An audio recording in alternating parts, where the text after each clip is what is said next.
With the unveiling of the 2026 F1 schedule, you may have seen that Liberty Media has decided to place the Canadian GP on the same day as the Indy 500.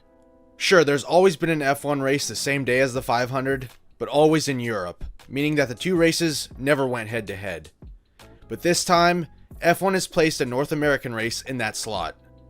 F1 may try to claim that they're shaking up the schedule in an attempt to group races in certain regions together to minimize travel costs and environmental impact from flights.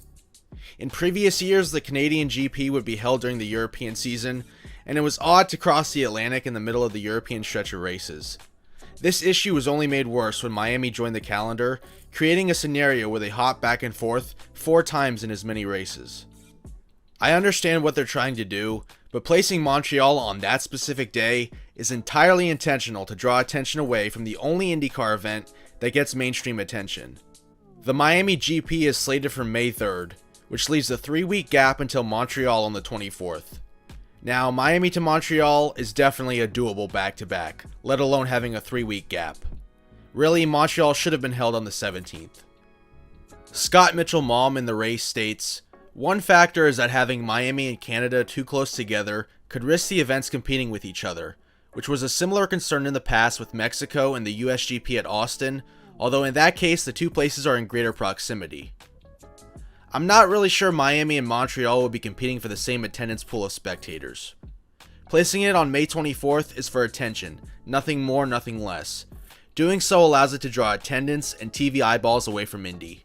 Now, the caveat here is that F1 has no obligation to care about the Indy 500 or IndyCar.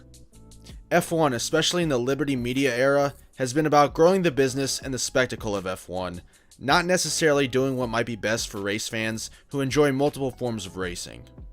I think in some respects, having Monaco on Memorial Day showed poorly, due to the processional nature of that track even by F1 standards.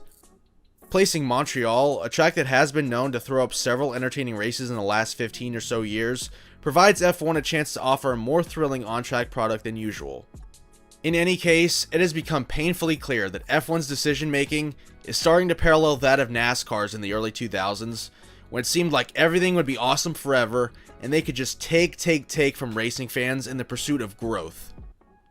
Jeff Gluck noted this too in his article about this, stating, "NASCAR overestimated the strength and longevity of its popularity, and suddenly the general public moved on to the next thing. Almost overnight, NASCAR was no longer cool in pop culture. TV ratings tanked. Companies left. Racetracks right-sized their venues by removing grandstands.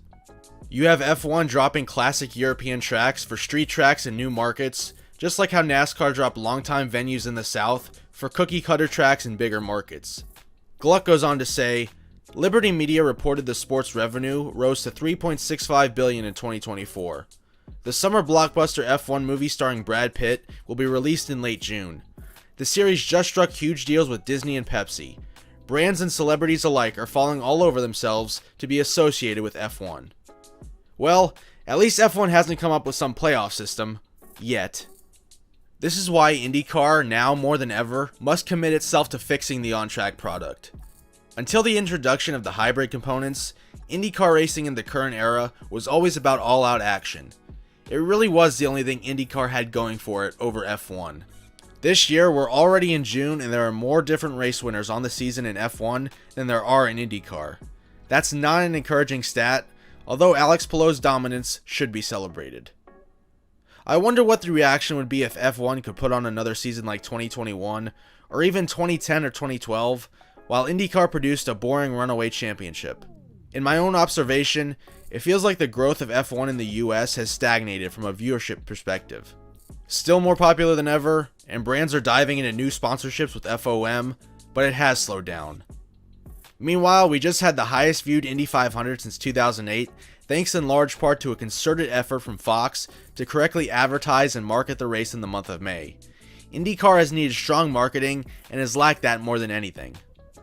F1 sees itself, regardless of how right or wrong it is, as the pinnacle of auto racing, and the inroads into the United States market they've made in the last half-decade have only encouraged them to do more. Be more brash. Take on American auto racing full speed ahead.